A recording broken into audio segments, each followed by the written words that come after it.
Olá, amigos, graça e paz, tudo bem com vocês? Estamos iniciando mais um podcast e essa semana nós vamos falar sobre o que, Pastor Luiz? Gratidão. Ministério. Então vamos lá, Pastor Luiz, já comece falando para os nossos irmãos o que é gratidão. Gratidão, no contexto contemporâneo hoje, é uma palavra que está em muita evidência e pouca compreensão. Tá? Nós vivemos uma era de narrativas e que a grande massa tem tido uma percepção equivocada sobre gratidão, não sabendo definir o conceito. Né? Quando você vai falar sobre gratidão, a gente já logo se remete a um favor ou ao pagamento de um favor, né? Porque algo foi feito para mim, eu tenho que fazer para outro. E não é isso. Gratidão é uma decisão, assim como amor. Eu decido ser grato e eu vou agradecer. Tá? E agradecer também não é só uma atitude, também uma decisão. Pelo ato de gratidão, eu deixo de tomar decisões equivocadas ou não, eu deixo de pensar em mim e vou pensar no ser, a ser agradecido, né? O ser grato.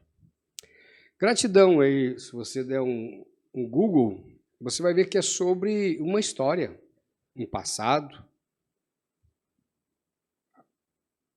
reconhecimento a algo ou atitudes que alguém fez por você, né? E no nosso contexto, gratidão é ser grato a Cristo, por ontem, por hoje e por sempre. Porque o sacrifício da cruz, ele é latente o tempo todo. Ele está aí, ele é evidente. Ele está todo dia, o sacrifício da cruz salva milhares e milhares de pessoas pelo mundo afora. Em todos os países, em todas as etnias e cidades e nações. Mas é um termo que está ficando obsoleto. É um termo que está ficando em desuso. E o grande contraponto da gratidão é a narrativa. Tem um autor, um escritor, que ele fala lá nos eventos dele sobre as historinhas. As historinhas são criações de cada persona, de cada pessoa, a respeito daquilo que ela tem,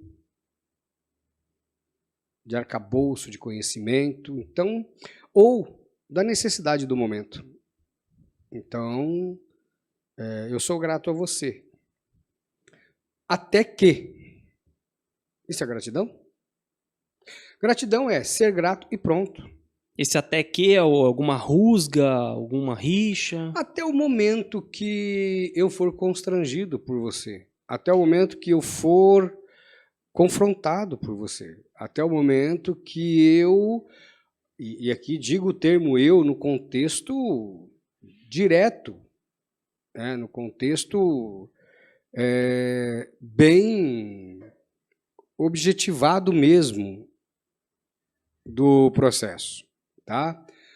Por exemplo, você diz que é grato a mim, mas até o momento que eu te chame a atenção, ou que eu não atenda o teu desejo.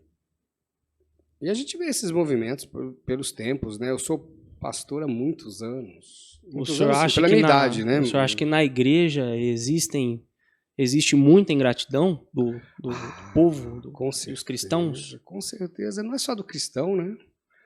Não é só do membro, é do colega de ministério, é do membro, é do irmão que foi salvo. Ele foi salvo pela graça, por Cristo. Sim. Mas o sacerdote, ou aquele evangelista, ou aquele diácono, ou aquela diaconisa, o presbítero, né? O missionário, estes ministros, ou até mesmo o irmãozinho, a ovelha que pregou o evangelho e a pessoa veio para a igreja, se converteu, muitas vezes falta essa empatia, né? Ô, irmão, eu te agradeço por ter me apresentado Cristo, eu te agradeço, pastor, né? Eu me lembro que certa feita eu fiz algo por uma pessoa, assim, eu fiz várias coisas para várias pessoas, mas eu fiz uma coisa para uma pessoa que eu estava orando e Deus me disse, vá até essa pessoa e faça isso. Eu falei, Senhor, eu preciso de permissão. Aí eu consultei a liderança da igreja, chamei a liderança da igreja no WhatsApp e falei, olha, aconteceu isso, entrou esse bem, eu posso abençoar essa pessoa, porque essa pessoa precisa muito, eu quero fazer isto. Eu tive uma empatia muito grande, né? E orei bastante por isso. E, de repente, eu e mais um, fomos lá e agraciamos aquela pessoa com uma bênção muito, muito importante para ela naquele momento. Tá, passou poucos dias assim, poucos dias mesmo, né? Poucas semanas. A pessoa tomou a decisão e nos deixou. E alguém disse para ela, mas espera aí, como que você faz isso? O fulano te abençoou, o fulano sempre cuidou de você e tal. Fez mais que a obrigação dele, e se ele não fizesse, Deus ia mandar outro fazer. Essa pessoa é grata ou ingrata? Pergunto para você que está assistindo, é grato ou ingrato? E o que leva as pessoas a agirem dessa forma, pastor? Caráter. Uma das coisas que acontece quando nós nos convertemos, e esse conceito de conversão contemporâneo, ele é muito superficial e raso, né? É um conceito de conversão que não encontra sustentação em qualquer perseguição contra o meio. Mas falta caráter, porque quando a gente aceita Jesus, a primeira coisa que é trabalhado é o nosso caráter mundano, nosso caráter racional. Porque a gente fala do racionalismo, né? Ou seja, da razão, mas não da razão no contexto mundano, do racional. Rogo-vos, irmãos, que apresenteis os vossos corpos em sacrifício vivo, santo e agradável a Deus, que é o vosso culto racional, né? Romanos 12, 1. Mas essas pessoas, elas não deixam o Espírito Santo trabalhar no caráter.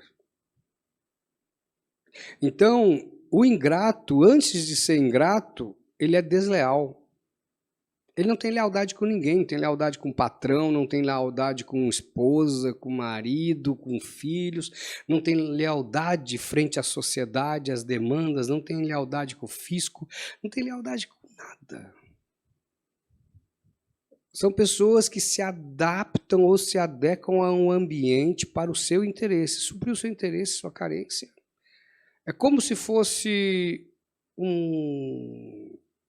O ingrato é como se fosse um parasita.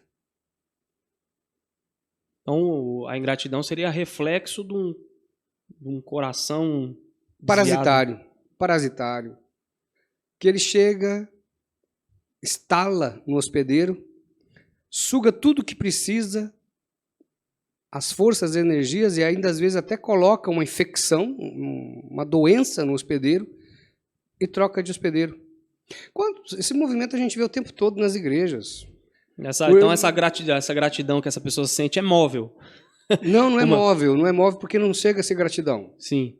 Não, essa pseudo-gratidão é móvel. Essa pseudo-gratidão, você já deve ter visto muito isso em vários contextos. Eu já vi muito isso. Né? Promessas vazias, ou promessas que encontram eco para ver se te anima a fazer algo pela pessoa. Então a pessoa promete mundos e fundos e claro que quando você é inocente, você é né, eu me lembro que eu era um pastorzinho jovem, eu tinha a idade do meu filho, pouco menos, eu era pastor já, né? Aí ele por volta dos 20 e poucos anos, 20 para 21 anos, eu já estava no ministério e alguns irmãos vinham e faziam aquelas promessas e você ficava assim, nossa, vai acontecer muita coisa. Aí vem o segundo irmão, promete, o terceiro irmão, no quarto irmão você ia falar, você já entendeu como funciona. Só da boca para fora. Você já entende como funciona, porque o ser humano, ele é ingrato. E não é ingrato agora. Sempre foi. Você pega lá atrás, vamos lá no período de Jesus, Jesus aqui na terra com seus apóstolos. Olha o conflito que existia entre os apóstolos. Ver quem era o maior? Estão tudo preocupado quem é o maior. Competição de pregação. Eu tive uma experiência certa feita que eu pregava, vinha dois e despregava.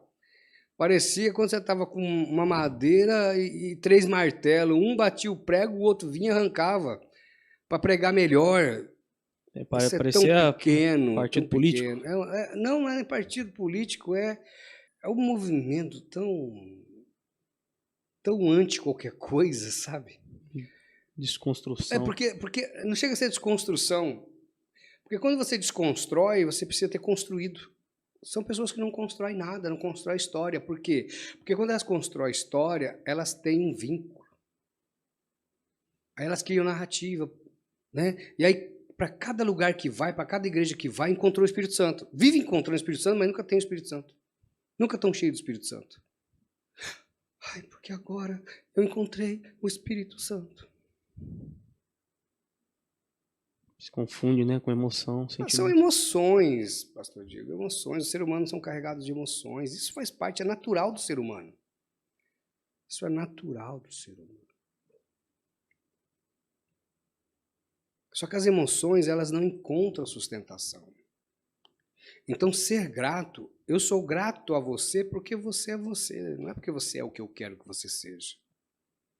Eu sou grato porque Deus me deu a oportunidade de ensinar algo para você. Nós tivemos uma reunião ontem com o departamento de música da igreja. Nós fizemos ali um cálculo por baixo, nós temos direta e indiretamente no louvor quase 30 pessoas no departamento de música. É uma mini igreja, tá? Quando nós fazemos uma reunião dessa, nós vemos como que é o movimento de gratidão. Cada músico, cada louvorista, cada técnico, cada operador, ou seja, de projeção, ou seja, de criação, cada um que está ali envolvido no ministério, as esposas, os esposos, as crianças que estão envolvidas. Nós conseguimos observar o movimento da gratidão. E a gente consegue também detectar no meio da sociedade, no meio da igreja, no meio do louvor, no meio do pastoreio, quem é que tem um comportamento de gratidão e ingratidão. Eu me lembro que certa feita eu disse para uma pessoa, eu falei, olha, você está sendo desleal. Nossa, aquilo ali para aquela pessoa foi o fim do planeta Terra.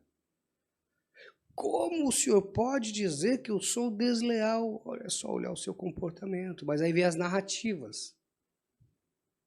As narrativas, ela é uma afronta tão grande ao sentir-se grato, porque a narrativa mata história. Ela cria histórias e mata histórias. Quem conseguiu estudar na escola, né? Quem não ficou esperando uma progressão continuada, sabe que existe uma diferença muito grande entre história e histórias. Narrativas são histórias. A história, para quem não sabe, é fictícia. E a história é o fato. É o fato. E contra fatos, não há narrativas, não há argumentos, porque o fato é o que vai para o livro da vida. A narrativa é como um texto apócrifo na sua vida. Ou seja, uma decisão errada pode e atrasará a sua vida em décadas. Por quê? Porque durante o período que você construiu a história, você anulou a sua vida estrutural e deixou a gratidão, deixou a lealdade para viver uma história. Todos nós queremos viver uma história. A gente pode viver uma grande história de amor, um fato de amor, um fato de gratidão. Por que Jesus Não há como contestar a sua grande graça e o sacrifício da cruz, a morte e a ressurreição de Cristo. Porque não é história, é um fato. Mas quantas histórias a gente tem visto contra Jesus? Quantas histórias a gente tem escutado? De que Jesus teve várias esposas. Isso. Né? De que Jesus percorreu durante a infância a Índia, não sei das quantas. Isso. E aí a gente vai vendo toda essa condição, toda essa estrutura de inventar histórias. E aí a pessoa vive de história em história. Mas o quanto essa história, pastor, história de gratidão, é prejudicial para a pessoa? Anula ela. Com o advento das redes sociais, isso ficou mais latente. Por quê? Porque hoje a gente está aqui de frente às câmeras. Tá? Eu posso construir uma história, uma fantasia de mim mesmo e contar uma fantasia. Uhum. Então eu vou aqui, eu crio uma persona, um personagem, e esse personagem, ele vivencia uma história. A história que o ouvinte, ou o espectador, vai conhecer de mim. Essa é a minha história. Então a gente vê várias pessoas que vai para frente das câmeras ou para as redes sociais e cria uma história. E essas pessoas criam uma gratidão por estar ouvindo aquilo, porque aquilo causa empatia. Mas quantas pessoas você já viu que foi para a rede social, criou um personagem, criou uma história, vivenciou aquela história, agraciou aquela história, todo mundo começou a seguir, dava likes e curtia e fazia desabafos e comentários e tal, e tal, e tal. De repente aquela história ruiu. Porque o caráter verdadeiro daquele personagem foi mais forte. Foi mais forte. Pareceu. Por quê? Porque não houve molde no caráter, o molde de Cristo. Transformai-vos pela renovação do vosso entendimento. E ele fala isso numa crítica, e ele diz no versículo 2 do capítulo 12 de Romanos: e não vos conformeis, não entrei na forma do mundo. A história é a forma do mundo. A história é a forma de Cristo. Amém. Entendeu isso? Sim. O senhor acha que esse movimento de #gratidão, ele surge por causa dessa demanda do coachismo da internet, que as pessoas acordam de manhã? Essa figura de linguagem. O movimento coach é um movimento maravilhoso. Claro que existe como em tudo, no meio pastoral, no meio acadêmico, em todos, judiciário, em todos os meios existe isso, de ter o bom e o péssimo profissional, a boa e a péssima pessoa. No coach também não é diferente. Existem pessoas bem intencionadas. Claro que todo coach ele vai trabalhar por dinheiro. Tá? Só que quando você pega esses treinadores, né, o coach nada mais é que treinadores, mas treinadores mal intencionados, que ele tem o produto fim dele é si mesmo, ele vai potencializar o que há naquela pessoa. Então criou-se uma coisa chamada validação. Então, quando eu vou fazer uma reunião com você, eu vejo você fazendo a reunião, eu te escuto, eu faço ali uma escutativa, e eu percebo a sua construção da sua história, ou da história daquele momento, e aí eu vou fazer as intervenções pontuais. Tá? Eu posso fazer com que você fique de boa comigo, legal, vai ficar. De que forma? Olha, pessoal, eu quero validar tudo que o pastor Diego diz, eu assino embaixo. O que ele disse é isso mesmo, porque o cara, ele é isso, ele é aquilo, aí eu pego você e vou te levantando. Quando eu chego, eu não faço essa validação, na realidade eu só apresento a história real. Eu tiro o narizinho, eu tiro a cabeleira, eu tiro a maquiagem e os apetrechos, e eu mostro desnudo você, ou seja, eu mostro você, eu mostro a pessoa, ou eu mostro o problema do jeito que ele é, isso não agrada. Porque isso... Tem uma coisa muito errada aí nessa fala do cultismo, porque assim, quando eu falo desse movimento de animar as pessoas, a gente confunde o que é o ânimo. O bom ânimo para o mundo é se sentir satisfeito, feliz, sorridente, ter o tapinha nas costas. O bom ânimo em Cristo é vencer as batalhas, encarando-as olho no olho. Essa é a diferença. Eu não crio em você o circo das ilusões. Eu não crio para você uma casa de espetáculos. Eu não crio para você um ambiente, uma atmosfera, tá? Que ela não passa de uma maquiagem. Eu crio para você uma visão de mundo, uma visão ou uma cosmovisão espiritual, que você vai ver o mundo espiritual, ver o mundo natural e ver todas as possibilidades. É como se fosse uma quântica, uma física das possibilidades. Mas aí isso é assustador porque te traz para as realidades. Ser grato na fantasia é fácil. Hashtag gratidão, gratidão, gratidão, gratidão. Que gratidão?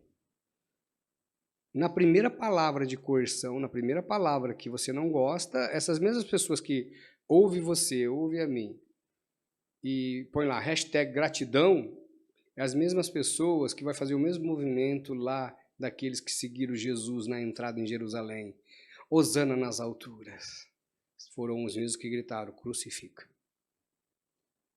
Nós vemos esse movimento na sociedade o tempo todo. Se for colocado na sua frente Barrabás e Jesus, a tendência do ser humano é escolher Barrabás. Exatamente. Então a gente vê que a gratidão, Diego, na sua origem, ela vem sob uma decisão. Eu posso tocar a vida, eu posso deixar pessoas para trás, né? Eu sou grato ao meu pastor, e meu pastor não era uma figura palatável. Meu pastor ele era extremamente rígido, extremamente ignorante. Ignorante no real sentido, no real sentido da palavra. literalmente. No real sentido da palavra. Ele era um desconhecedor. Mas ele tinha um desejo ardente no coração de levar a palavra, e na sua ignorância, ele ganhou muita gente para Jesus. Ele pode não ter construído uma mega igreja, ele pode não ter construído um ministério gigante, mas ele criou vários ministérios. Eu acredito que hoje, de frutos do ministério dele, são igrejas com, somando os pastores que ele formou, em torno de 2, 3 mil pessoas.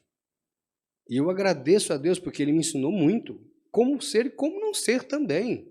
E gratidão é isso, você agradece a tudo. Olha o que diz a palavra de Deus aqui em 1 Tessalonicenses, né, no capítulo 5, no versículo 18. Dai graças em toda e qualquer circunstância, porquanto essa é a vontade de Deus em Cristo Jesus para convosco.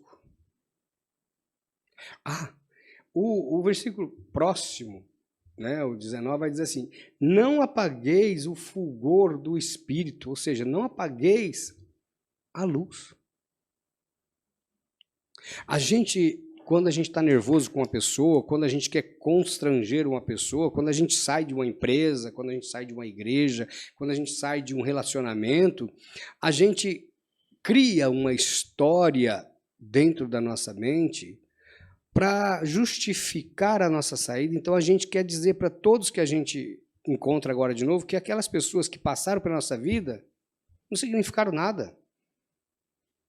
Ou que nos ofenderam, ou que nos constrangeram, ou que não eram boas. Sim. Ou tem aquela, eu amei muito, ou eu amo fulano de tal, mas não é mais. Aquela pessoa te tirou do mundo, aquela pessoa cuidou de você quando mais ninguém queria cuidar. Se hoje você é o que você é porque aquela pessoa pagou o preço. Foi nas quebradas, foi nas noites, foi fazer visitas, foi te levar para o hospital, foi buscar você no hospital. Aquela pessoa orou por você, jejuou por você, foi no monte com você, vigiou por você, construiu história do teu lado. Aí hoje, você deixa essas pessoas, você quer apagar a história dela. E aí que entra a narrativa com uma borracha e escreve uma nova história. Aí você vai, né? Uma nova história Deus tem pra mim. Um novo tempo Deus tem. Sim, Deus tem uma nova história, Deus tem um novo tempo. Mas a nova história apaga a velha história? O Novo Testamento arrancou da Bíblia o velho? Pesado. Só existe o novo por quê? Por causa do velho. Por causa do velho. Precisava ser cumprido, né? Profecia por... O ontem já foi. O amanhã também já foi. E hoje? Nós vamos prestar conta do que já foi. Eclesiastes capítulo 3, versículo 15. O senhor disse aí o que a Bíblia diz sobre gratidão. E pro irmã que está assistindo a gente, ele tem dúvida. Como que ele pode expressar a gratidão dele? Gratidão é expressada de várias formas. Uma delas é não falar nada. Literalmente nada. É não apagar a história. Gratidão é um sentimento que, quando você olha, você fala assim: obrigado, Jesus, pelo que o Senhor fez. Obrigado, Jesus, pelo que o Senhor está fazendo. Porque o que Ele fez permite que aconteça o que está acontecendo. Hoje eu sou pastor por causa daquele pastor ignorante, que me pegou num momento crítico da minha vida, adolescência, saindo de uma fé totalmente contra e entrando numa fé desconhecida. Então ele me apresentou a palavra, ele me apresentou o caminho. Quantas vezes ele falava assim: irmão, tem que ter prudência. Aí ele me chamava: vem em casa tomar café comigo para a gente conversar. E ele gastava, ele investia tempo comigo. Com ele eu aprendi o que é sentar com o irmão e falar para ele: ó, vamos ler esse livro aqui. Ele não tinha muita habilidade, mas ele falava: olha, não é porque eu não tenho, você não pode ter. Então eu sou grato. Esse meu pastor já falecido, morreu. Mas eu nunca deixei de ser grato. Então, quando posso, eu visito a família. Se um dia precisar de mim para alguma coisa, estarei lá. Eu sou grato a muitas pessoas. Eu sou grato a um patrão que eu tive aqui em São José do Rio Preto. Foi o melhor patrão que eu tive na vida. E todas as vezes que alguém me pergunta qual foi o seu melhor patrão, foi fulano de tal. Ele foi me aconselhou, me deu dica de como investir. Me surpreendeu. Enquanto todo mundo ficava preocupado com o aumento, eu tinha um salário altíssimo e eu nem esperava tê-lo. Um patrão super honesto. Super honesto. De tão honesto, você ficava surpreso. E eu sou grato a ele. Se hoje eu tenho uma visão mais conservadora, e se hoje construir alguma coisa pessoal, algum patrimônio, é porque esse patrão me ensinou. Então, eu sou grato a ele. E como que eu sou grato a ele? Honrando. Todas as vezes que alguém que me conhece e sabe com que eu trabalho, sou grato a ele. Sou grato aos meus professores da faculdade, aos que me tratavam super bem e aos que não me tratavam bem. Ambos os lados me ensinaram demais. Eu sou grato a quem? A cada membro da igreja. Os que eu agrado e os que eu não agrado. Por quê? Porque os que eu agrado mostram para onde eu estou indo. Os que eu não agrado também mostram para onde eu estou indo.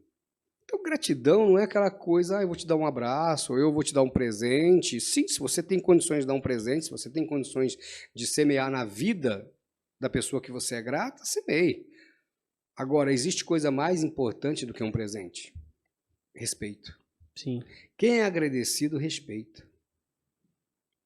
Aí tem um fator diferencial. Porque tem muita gente que acha que a gratidão deve ser publicada, deve ser expandida e todo mundo deve saber. Mas por isso que hoje a rede social vem com essa nova roupagem da gratidão, né? Às vezes a gente vê pessoas que não faz parte da história recebendo créditos por aquilo que eles não fizeram. Sim. E quem fez a história não recebe nenhum crédito. Muitas vezes é tratado como palhaço ou é tratado de forma jocosa. Sim. Piadista.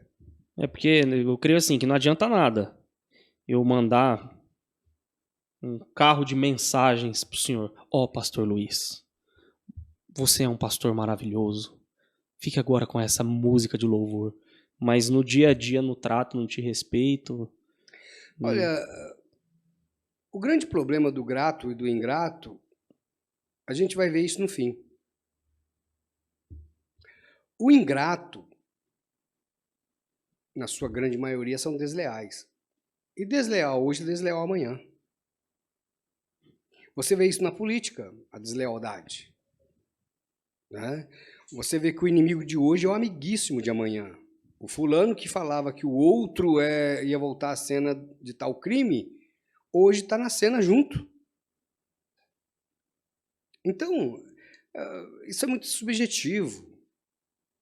Mas todo ingrato e todo desleal tem um fim. Qual foi o fim dos ingratos e desleais no final da carreira do apostolado? Vamos lá. Jesus é preso. Quem entrega Jesus? O Judas. Judas foi grato a tudo que Jesus ensinou a ele? Creio que não. E qual foi o fim dele? Morte, né? Morte. E ele foi e se enforcou. Observemos aqueles que tiveram em algum momento, por exemplo, quando Pedro nega Jesus, ele é avisado antes, mas quando Pedro nega Jesus, é um movimento de gratidão ou de ingratidão? De ingratidão. Está lá no capítulo 22 de Lucas, quando Jesus fala para ele, Simão, Simão, Satanás vos pediu para peneirar como trigo, mas eu roguei ao Pai por vocês, para que a sua fé não desfaleça. E você, quando se converter, cuida dos seus irmãos. O ingrato sempre procura se justificar.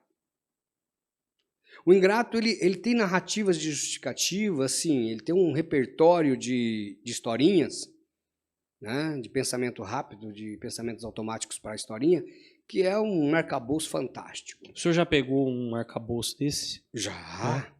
O senhor pode dar um exemplo? Vou dar um exemplo. Se eu terminar a história, Pedro vai e fala, não, Senhor, eu nunca vou te deixar. Eu estou pronto para ir com o Senhor até a morte, para a prisão e até a morte. Mas Jesus fala uma coisa interessante, que é assustadora, e geralmente o ingrato ele não gosta de ouvir a verdade.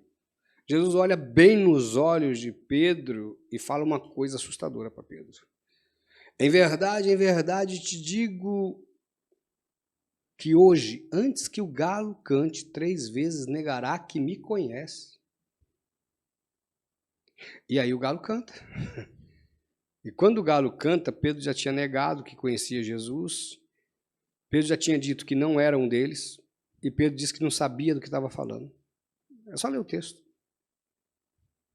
Quando o galo canta, ele olha para Jesus, e Jesus olha para ele, fito nos olhos. O texto diz, um olha no olho do outro. E Pedro se lembra de tudo que Jesus tinha acabado de falar. Quando? 3 anos atrás? 2 anos atrás? Horas antes. Horas. O ingrato, ele nunca presta atenção. Porque ingratidão está ligada a caráter. A construção de caráter. Geralmente, a grande maioria dos ingratos, não são todos, muito, mas a grande maioria dos ingratos, ele sempre traz uma narrativa de elogio. Nossa, elogio? Diego. Diego, você é o fantástico, você é o cara. Diego, você não tem música melhor. Como que você toca? Quando você toca... Não, quando você prega... Diego, eu nunca vou te deixar. Diego, conta comigo, estamos juntos. Estamos juntos até o fim. Estamos juntos até depois do fim. Olha que força. O primeiro movimento de coerção, o primeiro a ser chutado é você. Ah, e aí vem a justificativa porque te chutou. Porque a tua barba não está bem penteada. Porque você tocou aquela música num tom fora. Porque você não é tão bonito assim, você estava de cara feia. Ah, eu deixei o Diego porque o Diego está usando a camisa do Brasil.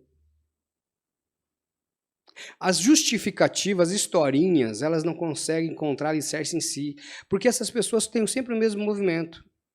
Aqui, ali e acolá. Mas tem um detalhe, viu? E aí agora, não sei nem se eu devo falar isso. Mas o interessante que eu noto também é que essas narrativas, elas sempre se repetem na vida da pessoa, porque passa um tempo. Agora eu vou te falar por que eu disse que eu não deveria falar isso. O texto bíblico diz o seguinte.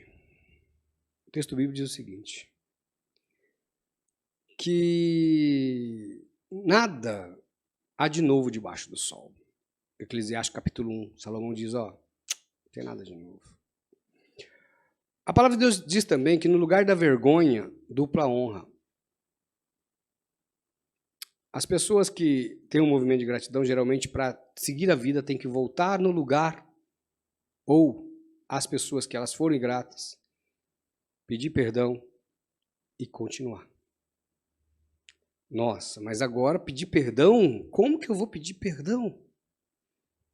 Porque nós estamos vivendo uma era que ninguém pede perdão para ninguém, não. E quando pede é subjetivo. É também parte da história. Eu preciso criar uma nova narrativa, então eu voltei atrás, pedi perdão. Quem não tem pecado que atire a primeira pedra. Mas peraí, cuidado de falar isso hoje que você vai tomar muita pedrada. Porque hoje tem muito santo sem pecado nenhum. Eu cometo pecados, você comete pecado. E a Bíblia diz que aquele que diz que não comete pecado acabou de cometer o primeiro. Mentiu. Iniquidade. Mentiu. Porque nós estamos suscetíveis ao pecado, só que o pecado da nossa vida tem que ser um acidente.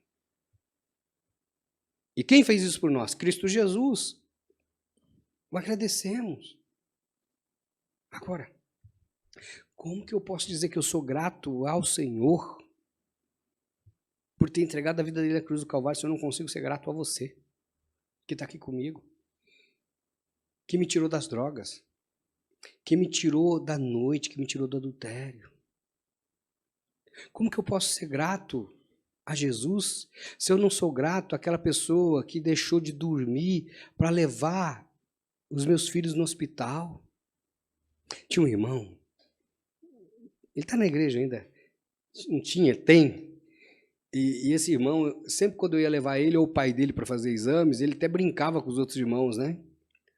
Toda vez que o pastor vai me levar no médico, né, o pastor, quando ele senta, ele já senta dormindo. Mas por que o pastor senta dormindo? Já era alta madrugada, Já né? era alta madrugada e o pastor passou a madrugada toda fazendo o quê? E vou te falar, viu? Tem gente que acha de ficar ruim só de noite e de madrugada. Tem espírito que só incorpora de noite e de madrugada. Tem irmão que só te liga depois da 1h da manhã. E não atende não para você ver. O pastor não liga para mim. Se o pastor está ruim porque não tem prosperidade, se ele está andando com um carro velho, se tem um carro novo porque está roubando. Se o pastor trabalha porque não cuida das ovelhas, se o pastor não trabalha porque vive na jugular da igreja. São narrativas. Então aquele que almeja o santo ministério tem que estar preparado para as histórias. Ah, e para ter o sentimento, imagine Jesus ouvindo Pedro negá-lo. Porque olha a cena, olha a história. Pega lá, leia o capítulo 22 de Lucas. Pega a história. Pedro chegou, Jesus foi preso, Judas o vendeu, foi lá, entregou ele foi preso, levaram ele lá para o pátio da casa do sumo sacerdote. Aí acenderam uma fogueira e ficaram em roda da fogueira. E Jesus estava preso no cantinho do pátio. Lá, no tronquinho. Pedro foi aonde ficar com Jesus? O que ele havia argumentado? Que ele ia com Jesus para a prisão e para a morte. Para onde ele foi? Foi para a fogueirinha. Foi para a fogueira. Ele foi ficar em volta, preocupado em ouvir o que estava conversando. O que será que está ali? Será que alguém tem um soldado ali, algum guarda que vai falar o que vai acontecer com Jesus? Eu preciso saber. Os curiosos. Pedro estava ali, em vez dele ficar com o mestre. Aí vem a pergunta, você é um deles. Você anda com ele. Não, eu não o conheço, primeiro. Primeira coisa, eu não o conheço. Fato. Quem conhece Jesus não nega que o conhece. E quando é que eu nego que eu conheço Jesus? Quando eu tenho uma vida promíscua, quando eu tenho uma vida pecaminosa, quando eu tenho uma vida chula, quando eu tenho uma vida rodeada de pessoas que sabem que eu não sou o que digo que sou, mas sustentam o que eu digo que sou. Então eu vivo a vida de hipocrisia. Então eu nego Jesus nesse momento. Não conheço. Aí chega uma mulher e diz, não, você é um deles, é um galileu, você é um deles. Não sou um deles. Não conheço e não sou um deles. Alguém chega e diz, não, verdadeiramente você estava com eles, você estava lá. Não sei do que você está falando. Não conheço, não sou um deles e não sei do que está falando. Quando ele fala, não sei do que, do que você está falando, o galo canta. Mas para quem conta a história, o problema não é o que Pedro disse. O problema não é aonde Pedro estava. Quem conta a história sempre arruma uma desculpa. Pedro estava ali porque ele queria saber o que ia acontecer com o mestre, para avisar os discípulos. Pedro queria saber porque ele estava preocupado com Jesus. Pedro estava se arriscando. Olha, imaginou? Ele andava ali, então ele negou Jesus porque ele precisava ficar vivo para continuar o ministério. Sempre vai ter a história. Ah, e a culpa foi do galo. Quem é o galo da história? Coitado do galo, né? Coitado do galo. O galo é o pastor, é o líder de louvor, é o pregador, é o diácono, é o líder de jovens, é o líder de mulheres, a líder de mulheres, é o líder de homens, é o líder da célula. Quem é? Sempre o galo, nunca... A culpa é do galo. Então, se o galo canta, a culpa é do galo, não é de quem nega. E aí, verdade, Pedro disse, eu não conheço, não conhece mesmo, quem conhece não nega. Eu não sei do que está falando, não sou um deles. Sim, quantas pessoas já passaram por aqui e aí encontraram um lugar mais bonito, mais refrigerado, mais caliente, com palavras mais palatáveis, e diz, não, eu conheci aquele pastor naquela igreja lá, mas só dei uma passagem por lá, nem os conheço. Por que as pessoas têm vergonha de dizer que são evangélicas, pastor? Não tem vergonha de dizer que são evangélicos. Tem vergonha de serem crentes. Não é de dizer. Virou moda dizer que é evangélico. Principalmente nos últimos 3 anos, com aquela sensação de finitude, angústia de morte, pandemia. Vamos nos apegar com Jesus. A pandemia passou. As baladas voltaram. As festas voltaram. Os pecados estão aí ofertados aos montes. Não é vergonha. Não é difícil você ir para uma balada hoje e encontrar vários jovens nessa balada, e aí você chegar nele, o jovem está caindo de bêbado, está lá com 2, 3 moças ou com alguns rapazes, está vivendo a vida deles, é problema deles, mas dizer assim, não, eu sou evangélico, sou da igreja tal, não perco um culto. Não, eu vou na igreja e vou para balada. Ele está mentindo? Não está mentindo. Ele é evangélico. Ele tem uma igreja para chamar de sua. Ele tem um pastor para chamar de seu. Ele tem um grupo de pertencimento para chamar de seu. Ele tem um movimento para chamar de igreja. Tem uma instituição lá que diz que é igreja. não existe nenhum tipo de interferência ou de ensinamento doutrinário a respeito de Bíblia. Eu chego lá, você pode, você é especial, você é o cara, você é a luz do mundo, você é isso, você é aquilo, você é livre, você pode fazer o que você quiser, meu amigo. Ele está errado? Ele é evangélico.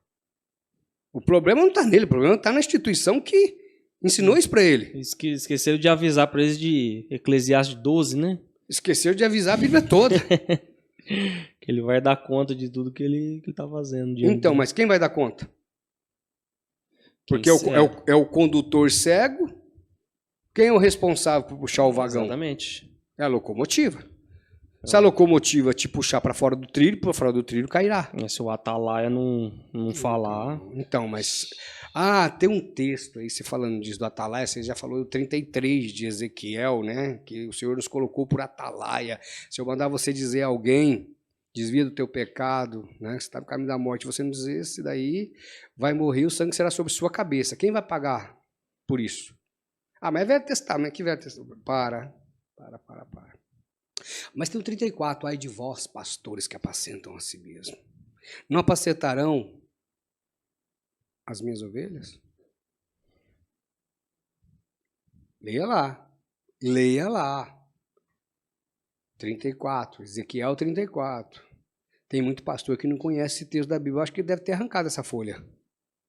A do atalaia e arrancado 34 da responsabilidade do pastor. Porque o Senhor diz, eu mesmo requererei de vós as minhas ovelhas, mas ai de vós, pastores.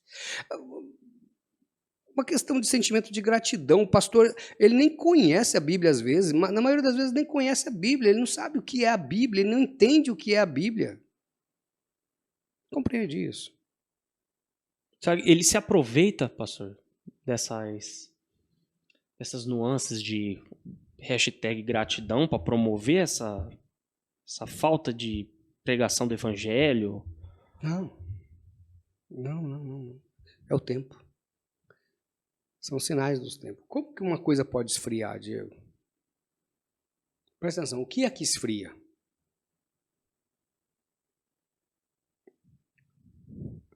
O que esquenta é porque está frio.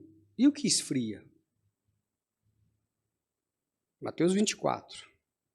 Por multiplicar-se a iniquidade, o amor de quase todos esfriará. Mas para esfriar uma coisa, essa coisa tem que estar quente. Então nós estamos vivendo um momento da história que aqueceu, está aquecendo. Ser evangélico é moda, ser evangélico é legal, ser evangélico é ser liberal, ser evangélico é ser conservador.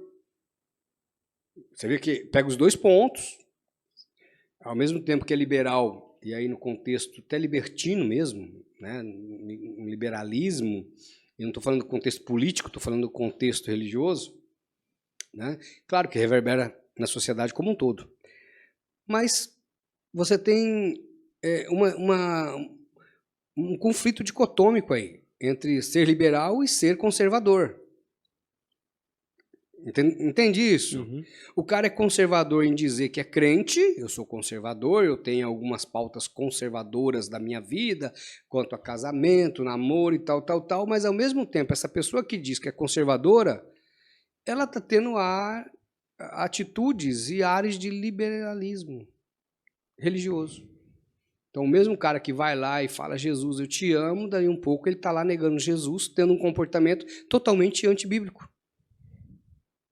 Então, ao mesmo tempo que ele se declara servo de Cristo, ele também se declara um consumidor da malignidade.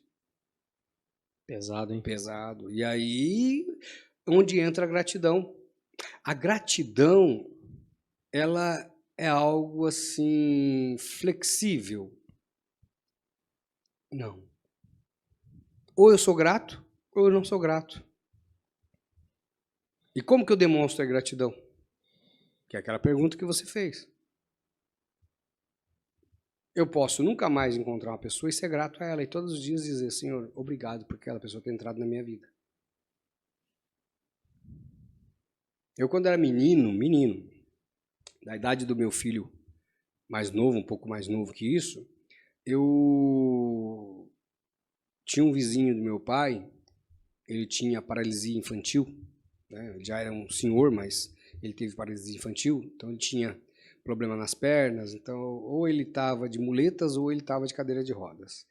E ele era um vendedor, né? Ele era um representante comercial de condimentos e essas coisas, né?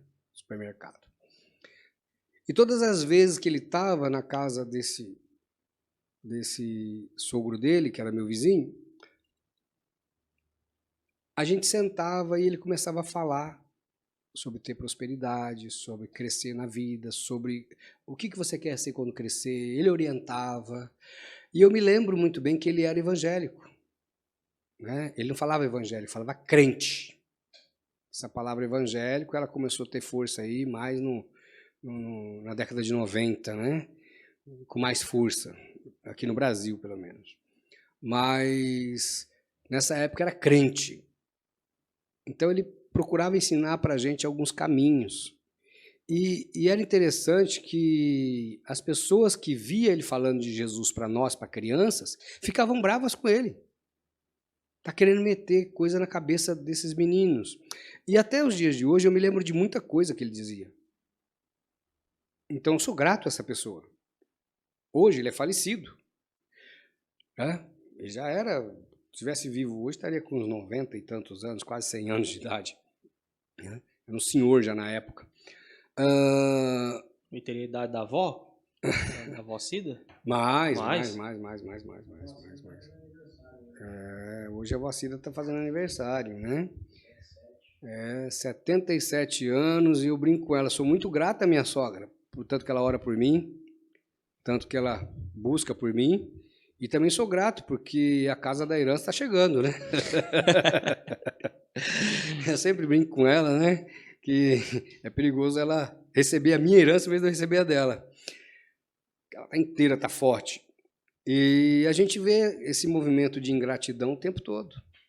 Tá? Então, mas aí tem um sentimento, Diego, que a gente não pode deixar crescer e encontrar eco no nosso coração. Sim.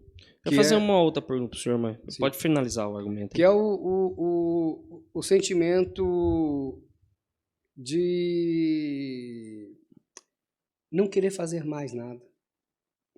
Porque quando uma pessoa recebe muitos atos ou atitudes de ingratidão, e você é novo no ministério, e aí eu falo aos pastores também, ou líderes da igreja que são novos no ministério, não faça nada esperando gratidão. Não faça nada esperando alguém reconhecer o que você fez ou o que você está fazendo. Se você fizer alguma coisa nesse sentido, desculpa, mas você já tem um ministério falido. Porque a probabilidade das pessoas te traírem, das pessoas te abandonarem, das pessoas ainda falarem mal de você ou fazer piadinha, né? Piadinhas com seu nome, fazer gracejos com seu nome, te desonrar.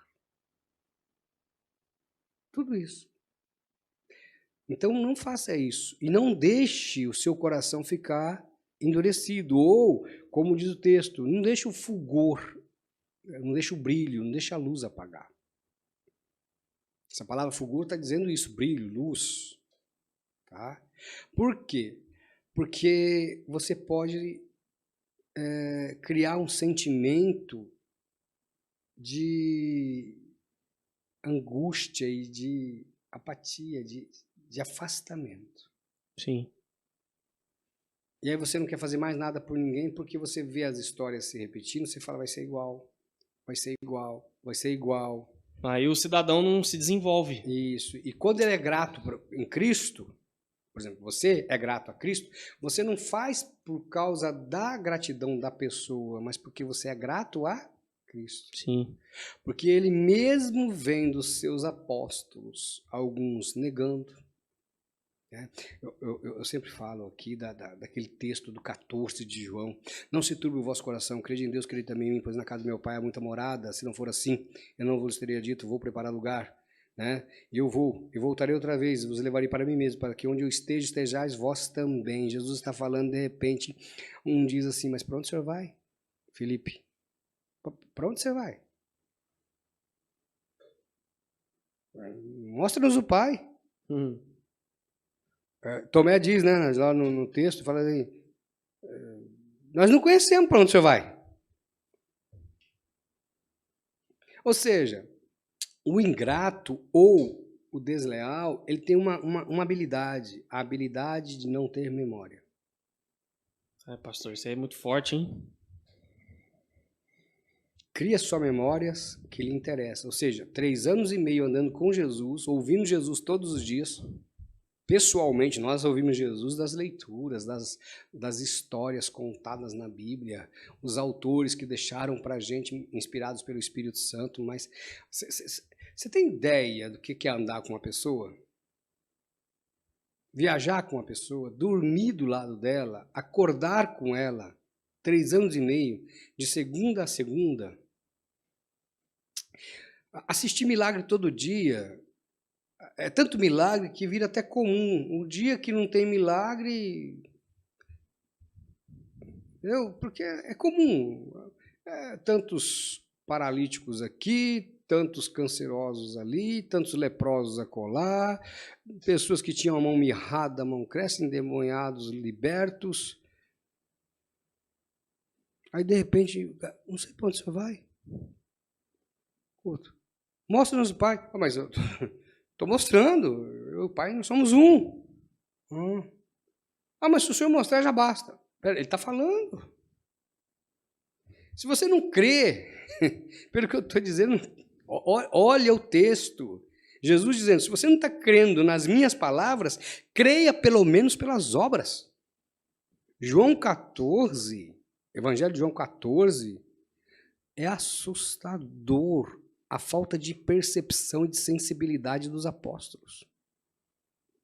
Jesus fazendo um review de tudo que vai acontecer. Estou indo, vou morrer, tá? Não vou deixar vocês órfãos, não. Vou mandar o Consolador, o Espírito da Verdade, que o mundo não pode conhecer. Então, preste atenção. Agora eu posso radicalizar? O mundo não pode conhecer. Quem o mundo não pode conhecer? O Espírito da Verdade, o Consolador. Quem é o Consolador? Espírito Santo. Aí o que essas pessoas fazem quando elas trocam de igreja, de pastor, de network? Agora encontrei o Espírito Santo. Passa 3 meses, 4 meses, briga com aquele pastor, vai para outro e fala, agora encontrei o Espírito Santo. Essa pessoa está na igreja ou está no mundo? Porque ela vive as emoções e acha que é o Espírito Santo, ela não conheceu, porque ela está no mundo. Quem está no mundo não conhece o Espírito Santo. E mundo aqui, não estou falando planeta.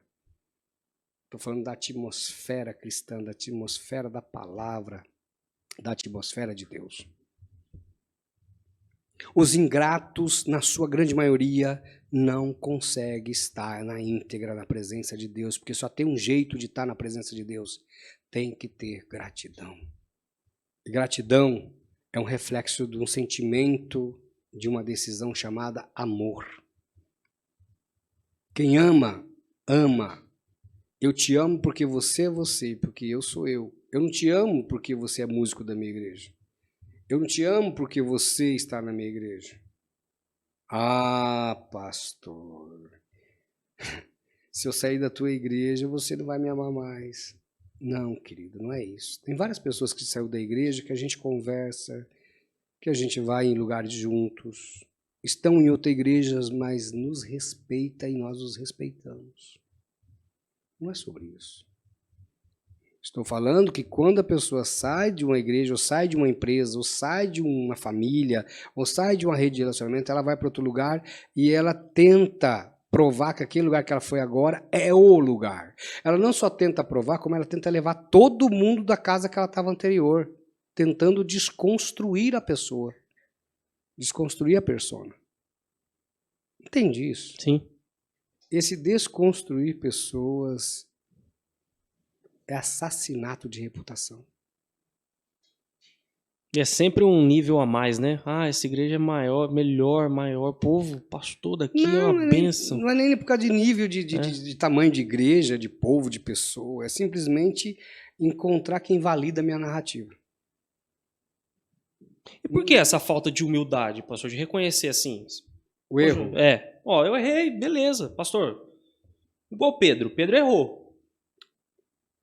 Tem um pastor aí que viralizou na internet em 2018, final de 2018, logo após as eleições, que ele traz uma palavra sobre aqueles que não são nossos. Que a gente não sabe sair das relações. A gente não sabe, a gente até sabe entrar numa igreja, mas não sabe sair. A gente sabe entrar numa família, mas não sabe sair. A gente entra num casamento, não deveria acabar nunca essa fala dele.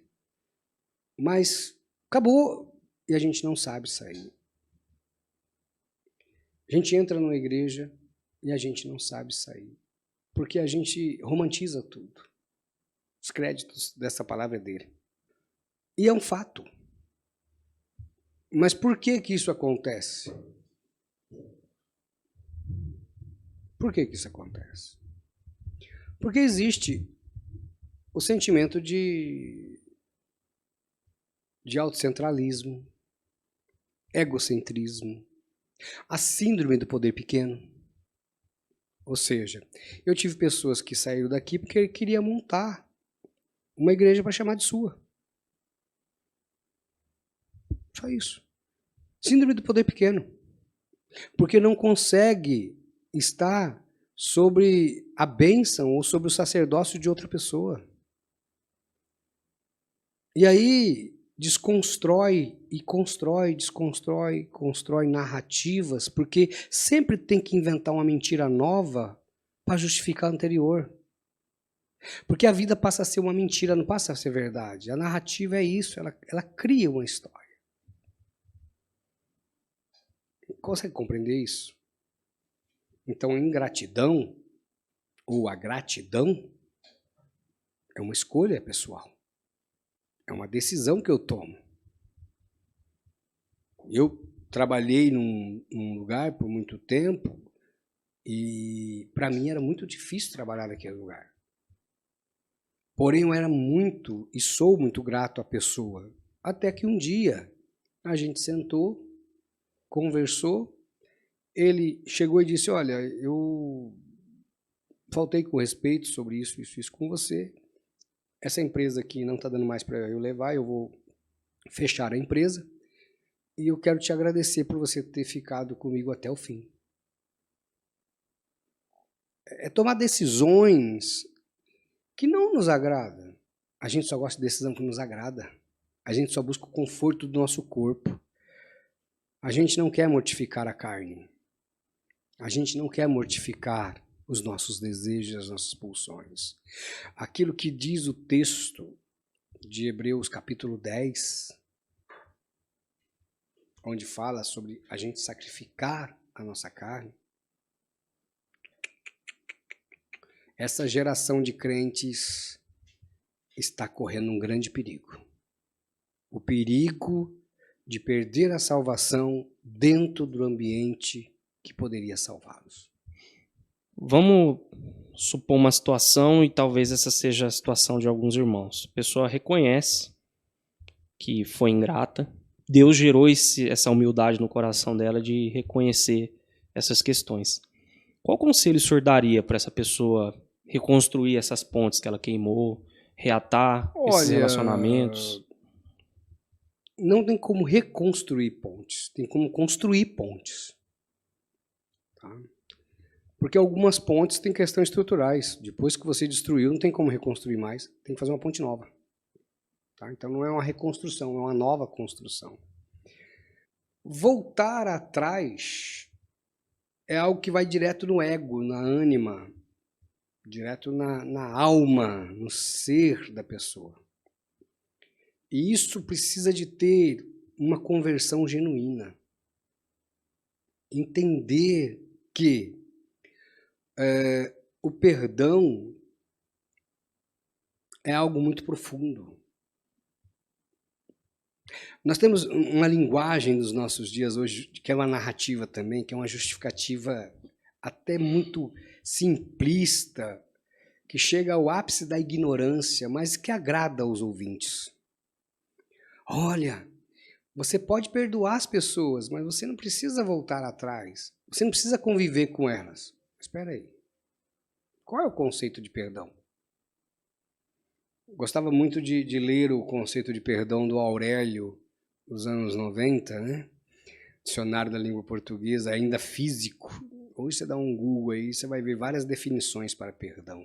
Para agradar todos os paladares também, né? Mas o perdão dizia assim, perdão, ato de perdoar. Perdoar, voltar ao estágio anterior ao ato a ser perdoado. Não tem como voltar ao ato anterior, ao estado anterior. Ué, por isso que é mortificação do pecado. É muito simples eu falar que te perdoo, mas eu não quero mais ter nenhum tipo de relacionamento ou convivência com você. Não é ingratidão também? É lógico, é sistêmico.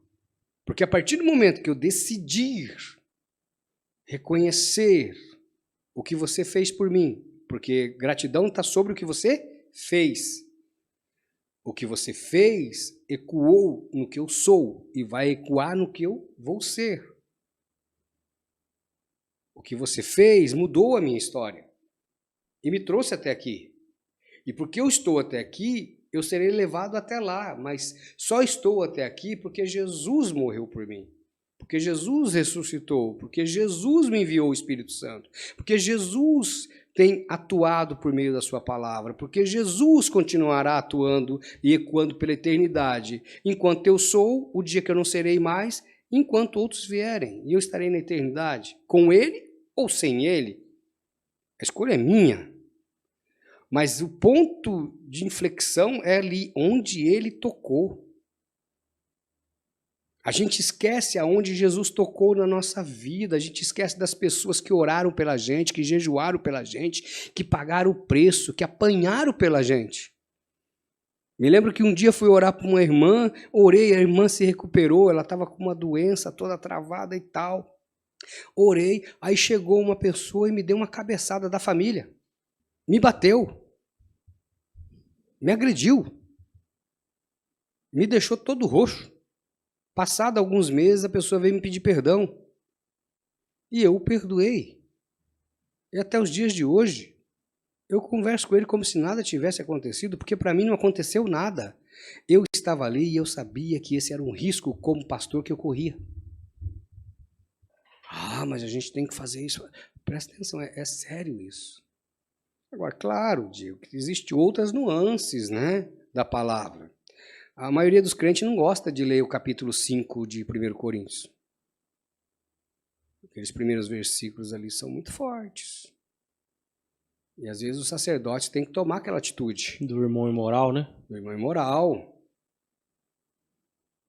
Ninguém gosta de ler o texto 10 de Hebreus. Por quê? Porque o texto do capítulo 10 é um texto fechado, ali está uma sentença. Ninguém gosta de ler Hebreus 10. Ninguém gosta de ler Ezequiel 34, o 33. Ninguém gosta de ler Isaías capítulo 10, Isaías capítulo 5.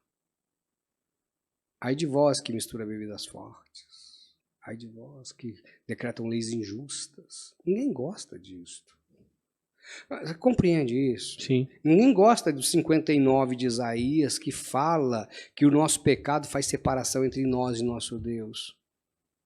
Não, isso é lá dos crentes, dos religiosos. Os religiosos criam sentenças. Oh, passou, as pessoas passam. Se livre das pessoas do passado. Se livre das pessoas do passado. Se livre das pessoas do passado. Se livre de quem construiu a sua história? Se livre da sua história? O maligno quer isso. O maligno quer que você seja um sem história. Porque aí ele vai construir uma nova história para você. É porque hoje no Instagram, se eu me dou mal com o senhor, eu apago as fotos e tá tranquilo. Ah, no Instagram. No Instagram é o seguinte. No Instagram, em todas as redes sociais. Você começou a falar mal de mim, eu vou lá e apago o que você falou. Sim. Para os outros não ver. Os seus comentários. Eu vou lá e desconstruo, e eu construo uma pessoa que eu quero. Câmera boa, música de fundo sentimental. Construir a sua história. Entendeu? Uma roupa legal, uma barba bem feita, um cabelo bem feito, uma maquiagem bem feita, pronto. Se não tem maquiagem, tem filtro, tem temperatura, tem paisagens. Eu crio cenas e cenários, né? Acho que nós estamos vivendo um dos períodos da história de cinismo nunca antes visto. Claro, devido às tecnologias, mas olha que tem dias que a gente pensa, até onde vai isso? Crentes são crentes. E as novas gerações? Presta atenção. Nós ainda somos daquela geração da escola bíblica dominical, do grupo infantil, dos departamentos da igreja, dos grupos de jovens, adolescentes, dos encontros de carnaval, encontros de fim de ano, das células de jovens. Tá? Nós somos dessa geração. E a nova geração? Quantas igrejas têm escola bíblica hoje? Quantas igrejas se preocupam com o presente dessas crianças e a construção do futuro? Observe a Europa. Um dos maiores berços precursores de missionários, catapultou missionários para todo mundo. Lançou esses missionários para todo mundo. E hoje é um continente, uma região que não tem expressão na palavra. Olha os Estados Unidos, a apostasia. Olha o Canadá. Observa, crente, você que está nos assistindo, observa o movimento maligno do mundo. Só tem um jeito, presta atenção, quando o crente é perseguido, ele ora. Quando o crente é perseguido, ele jejua. Quando o crente é perseguido, ele tem movimentos de gratidão. Mas quando o crente é ovacionado, é validado, é positivado... Ah, então não pode positivar? Pode sim, mas não engane. Mas quando o crente é positivado, você dá liberdade para ele, o que ele faz? Ele abaixa a guarda, ele para de orar, para de jejuar, para de buscar. Ele para. Você quer fazer uma igreja quebrar? Dê liberdade para ela. E aí eu estou falando de povo. Quer ver uma igreja entrar em colapso? Deixa ela crescer excomunalmente e não ensina para ela valores, princípios e preceitos da palavra de Deus. Ela vai quebrar. Porque a gente olha para o tamanho, a gente olha para... E esquece que o sangue de Cristo, que Jesus ficou sozinho na tumba, que todos que o seguiam abandonou, que um negou, que conhecia, que era um deles e que não sabia do que estava falando. O outro vendeu por 30 moedas, fez negociata. O outro, na ressurreição, duvidou. Então, tá aí. Não precisa ser muito para entender a palavra. A questão é ser grato, voltar atrás. Pastor, o senhor está falando isso porque quer que pessoas voltem atrás? Não, isso é sobre elas, não é sobre mim. A porta sempre está aberta. A porta está aberta. A questão é, quem vai desejar passar pela porta? Eis que estou à porta e bato. Se alguém ouvir a minha voz e abrir a porta, eu entrarei, cearei com ele e ele comigo. Capítulo 3, versículo 8 diz, eis que coloco diante de vós uma porta aberta, que ninguém pode fechar. A porta está aberta. A questão é, sou ou não sou grato? Tenho ou não tenho amor? Tenho ou não tenho história? É sério. E quando você escuta algumas narrativas, algumas histórias que contam de você, você fala, Deus, isso aqui não consegue nem virar aqueles filmezinhos, sabe? Simplista. aqueles desenhos simplistas, porque é tão mirabolante, é tão idiota a história.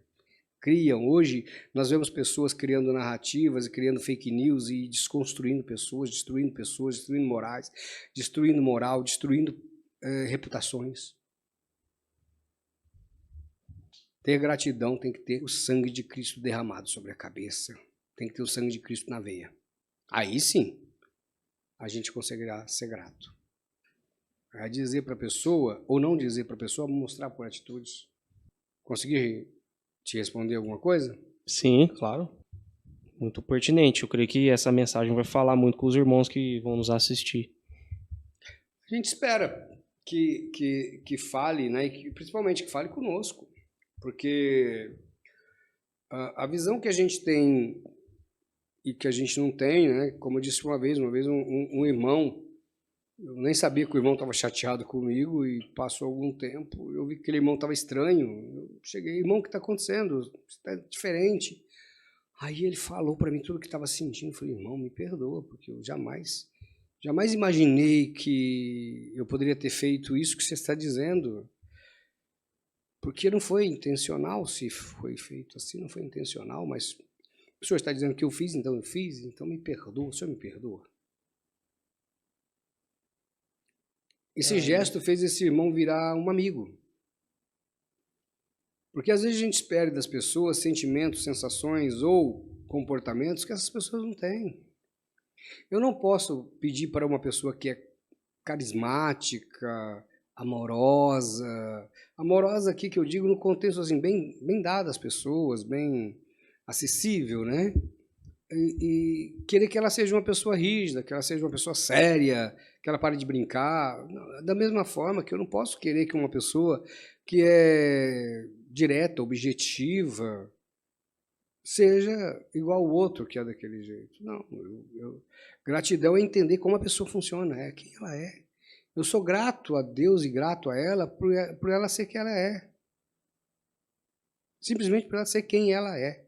E aí eu não só aceito, porque não é uma questão de aceitação, como eu convivo, mas também não é só uma questão de convivência, como eu sou empático, mas também não é só uma questão de empatia, é uma atitude de gratidão. Então, gratidão é como amor. Está ligado à decisão. Eu decidi amar e eu decidi ser grato. Porque eu reconheço, eu sei quem me resgatou. Quem me resgatou foi Cristo. Cristo me resgatou. Só usou o Luiz. É que agora tem uns que chamam o pastor de Luiz, né? Como se fôssemos íntimos. Porque há duas pegadas nessas falas, tá? Ou de intimidade ou de jocoso. Ou seja, estou desconstruindo, desconhecendo ele como pastor. Porque ele não é o meu pastor, eu não chamo ele mais de pastor. Então eu vou desconstruir, porque é mais fácil eu desrespeitar a figura do Luiz do que do pastor Luiz. Entendeu? Então eu crio uma nova historinha. Sim. É um corte na gratidão, né? Corte é uma cisão no caráter total, no caráter mesmo, total. E aí você tem essa desconstrução. E esse é o movimento dos nossos tempos. Difícil. E para encerrar, pessoal, vou encerrar porque, quase 1h30. Ao ingrato, tudo que você fizer nunca será o suficiente. Ao ingrato, você pode fazer o que você quiser por ele, você pode presenteá-lo, você pode dar viagens, você pode dar tranquilidade, você pode emprestar dinheiro, seu nome, pode fazer o que você quiser. O ingrato sempre vai ser ingrato, nunca será suficiente. Não existe suficiência na ingratidão. Na gratidão, sim. Boa tarde. Esse ato de boa tarde já é um ato de gratidão. Nossa, ele me cumprimentou, boa tarde. Ao ingrato, não tem significado nenhum. Para o grato, uma oração é motivo de gratidão. Para o ingrato, é obrigação. Eu sou profeta. Você é profeta. Sou profeta do Senhor. Amém? Amém. Sou profeta do Senhor. Ao ingrato, para o ingrato, eu sou tratado como o entregador de correspondência. O carteiro. Deus mandou a carta, eu sou lotado no correio que é a igreja e eu sou o entregador. Na maioria das vezes você vê só a carta, na caixinha do correio. Você vê o entregador? Não. Não. Estou dizendo isso porque um dia uma pessoa falou para mim assim que eu sou só o carteiro. Como se fosse só o carteiro, fosse só o carteiro. Nós temos a graça de termos os carteiros do Brasil, né? Que são homens e mulheres imbuídas de uma sensação de compromisso e comprometimento de entregar sua carta no dia certo. Porque se você não receber a conta, a correspondência, você paga juros. Se você não receber uma notificação no tempo certo, você perde prazo. Se você não receber aquilo que você comprou, você não vai regozijar pelo que você adquiriu. Então, são minimalistas. Os ingratos são minimalistas. Eles diminuem pessoas. Eles diminuem ministérios, eles diminuem histórias, eles diminuem caráteres, porque só o caráter do ingrato é que serve para ele. Síndrome do poder pequeno. E acho que é legal a gente parar por aqui. Obrigado, pessoal, por ter assistido mais esse podcast. Foi um prazer falar com vocês. E vamos pensar sobre isso que foi dito aqui. Amém. Relembrando que esse nosso bate-papo vai estar também nas plataformas aí para você ouvir, Spotify, Deezer, Apple Podcast. E outra coisa, deixa um comentário aí no nosso vídeo sobre temas que vocês querem que nós abordemos, que tenho certeza que nós vamos estudar e vamos destrinchar esses temas. Né, pastor? Ok. Deus abençoe e até mais. Aguardando vocês e até lá.